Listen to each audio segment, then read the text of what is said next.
While using shame and guilt trips may get your kids to do what you want them to do right now, it damages the relationship in the long term and honestly doesn't teach them anything about how to be better humans. I'm AJ Whitney. I write dark books for teens, but I'm also a high school counselor, and I'm here to help you understand your teenager a little bit better. When parents or any other adult use shame to try to control teenagers, all you really get is resentment in the end. And if your kids are doing what you ask them to do only because of how you're making them feel inside, they're not actually getting any motivators or learning anything about what they should do in the future as a real adult. Instead of trying to motivate them based on how you feel and how terrible you can make them feel as a result, you need to help them find that internal motivation, why this thing really matters to them or why it should be important to them or how it's going to help them in the future. Discipline shouldn't be about trying to make our kids feel awful. Like, if you love somebody, why would you want them to feel awful anyway? Instead, it should be specifically designed to try and help them learn what they should do instead so that they have alternative behaviors and choices. In my YA dystopian novel Sovereign, there's a group of orphans that were raised to be sacrificed to their village's gods. And these kids are controlled purely through shame and guilt and this sense of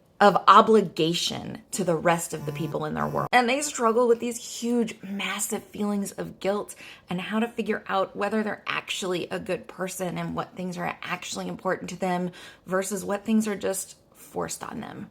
So if you're a teenager and you're struggling with feelings of guilt and shame and you feel like you're being manipulated by the adults in your lives, this is the book for you. And if you're a parent to a teenager, lay off the guilt trip and try having a real, honest conversation where you do at least as much listening as your teenager.